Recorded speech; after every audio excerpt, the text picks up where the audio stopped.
यंदाच्या विधानसभा निवडणुकीत ठसठसीतपणे नजरेत भरतंय ते मनसेचं अपयश.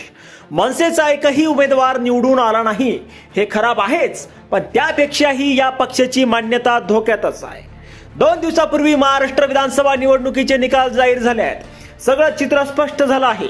कोणाचा पाय किती खोलत आहे, मतदार राजाला कोणावर जास्त विश्वास आहे, या सगळ्या प्रश्नांची उत्तरं मिळाली आहेत.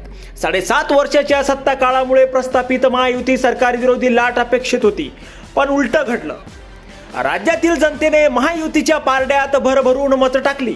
मागच्या 2 इलेक्शनपेक्षा 2024 विधानसभा निवडणुकीत महायुतीने सर्वाधिक जागा जिंकल्या. भाजपने एकट्या स्वबळावर 130 पेक्षा जास्त जागा जिंकल्या. यामध्ये लाडकी बहीण असेल किंवा अन्य कल्याणकारी योजनांचं योगदान असेल, पण विरोधकांचा साप धुव्वा उडाला. विरोधी पक्षांना विरोधी पक्षनेते पद मिळवण्या इतपतही जागा जिंकता आलेल्या नाहीत. म्हणजेच विरोधक आपल्याबद्दल जनतेच्या मनात साधा विश्वासही निर्माण करू शकले नाहीत, असा कौल सांगतोय. महाविकास आघाडी अपयशी ठरली, पण या सगळ्यात ठसठसीतपणे नजरेत भरलं ते महाराष्ट्र नवनिर्माण सेनेचं अपयश. 23 नोव्हेंबर 2024 रोजी निकाल जाहीर झाले. 22 नोव्हेंबरला संध्याकाळपर्यंत अनेक मनसैनिकांना आणि या पक्षांच्या पाठीराख्यांना मनसेच यंदाच्या विधानसभा निवडणुकीत चांगली कामगिरी करेल अशी अपेक्षा होती. पण 2014 आणि 2019 या 2 विधानसभा निवडणुकीपेक्षाही मोठं अपयश यंदाच्या निवडणुकीत मनसेच्या पदरात पडलाय. त्या 2 निवडणुकीत शरद सोनवणे आणि राजू पाटील यांच्या रूपाने मनसेचा एकमेव आमदार निवडून आला होता. 2024च्या यंदाच्या विधानसभा निवडणुकीत तर मनसेला खातंही उघडता आलेलं नाहीये. त्यापेक्षाही गंभीर बाब म्हणजे मनसे पक्षाने इतकी सुमार कामगिरी केली आहे की मनसेचं रेल्वे इंजिन चिन्ह सोडा, पण पक्ष म्हणून त्यांची मान्यता रद्द होऊ शकते अशी स्थिती आहे. याला कारण आहे या निवडणुकीत मनसेला मिळालेली केवळ 1.8% मतं. मनसेने यंदाच्या निवडणुकीत 125 जागा लढवल्या होत्या. जागा जिंकणं सोडा, पण मनसेला लोकांची मतं सुद्धा मिळवता आलेली नाही, हे विदारक सत्य आहे. 2009च्या विधानसभा निवडणुकीत मनसेचे सर्वाधिक 13 आमदार निवडून आले होते. त्यावेळी त्यांना 5.78% मतं मिळाली होती. 2014च्या विधानसभा निवडणुकीत 3.15% आणि 2019च्या विधानसभा निवडणुकीत 2.25%. तेच यंदाच्या निवडणुकीत 1.8% मतं.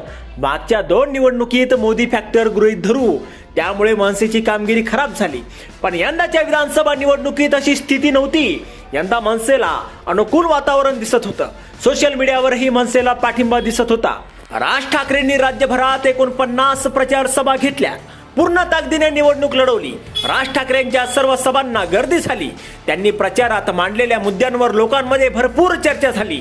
कार्यालयीन किंवा चहाच्या टपरीवर रंगणाऱ्या गप्पांमध्ये मनसे आणि राज ठाकरेंचे मुद्दे किती योग्य आहेत याबद्दल भरभरून बोललं गेलं. पण प्रत्यक्षात वरातीला नाचायला सगळे, पण लग्नाच्या मांडवात अक्षता टाकताना कोणी नाही अशी मनसेची स्थिती झाली आहे. मुंबईत फक्त शिवडी विधानसभा मतदारसंघातून बाळा नांदगावकर यांनी 67,000 मतं मिळवली. ते 2ऱ्या स्थानावर राहिले. माईमसह मुंबईतील अन्य मतदारसंघात मनसेचे सर्वच उमेदवार 3ऱ्या स्थानावर फेकले गेलेत. 2009च्या लोकसभा निवडणुकीनंतर मनसेवर मतविभाजनाचा फटका बसला. मनसेमुळे शिवसेना भाजपचे उमेदवार पडले होते, पण आता तो शिक्का बसावा इतकी सुद्धा लक्षणीय मतं मिळवता आलेली नाहीत. या उलट एकनाथ शिंदे यांच्या शिवसेनेने मुंबईत फारसा प्रभाव नसताना 6 आमदार निवडून आणले. खरंच याचा मनसेच्या नेतृत्वाने विचार केला पाहिजे. महाराष्ट्र नवनिर्माण सेनेचे अध्यक्ष राज ठाकरे नेहमी चर्चेत असतात. त्यांच्या भाषणांना, विचारांना मीडियामधून भरपूर प्रसिद्धी मिळते. त्यांचा चाहता वर्ग सुद्धा भरपूर आहे, पण प्रत्यक्ष जमिनीवर मनसेचे कार्यकर्ते लोकांपर्यंत पोहोचत नाही. शिवसैनिकांवर मतदारांचा जो विश्वास आहे तसा विश्वास अजून मनसैनिकांना कमावता आलेला नाही. मनसे अध्यक्षांची सतत बदलणारी भूमिका हे सुद्धा विश्वास गमावण्यामागचे एक कारण आहे. पक्ष स्थापनेनंतर विकास, त्यानंतरच मराठीचा मुद्दा, आता हिंदुत्व, म्हणजे खूप कमी काळात पक्षाची भूमिका बदलत गेली आहे. मनसे वाढत नाही या प्रश्नावर राज ठाकरे म्हणतात की शिवसेनेला स्थापना झाल्यानंतर सत्तेत पोहोचायला बरीच वर्षे लागली, पण या काळात शिवसेना वाढत गेली. या उलट 2019ला मनसेचे एकाच वेळी 13 आमदार निवडून आले होते. 2012ला नगरसेवक सुद्धा चांगल्या संख्येने निवडून आले, पण त्यानंतर मनसेला उतरती कळा लागली, ती अजूनही कायम आहे. आता यावर तुम्हाला काय वाटतं? तुमचं मत कमेंट बॉक्समध्ये लिहायला अजिबात विसरू नका. व्हिडिओ आवडला असेल तर जास्तीत जास्त शेअर करा. आणि आतापर्यंत बोल भाऊ. आपण आपल्या या चॅनलला सबस्क्राईब जर केलेलं नसेल तर चॅनलला सबस्क्राईब करा.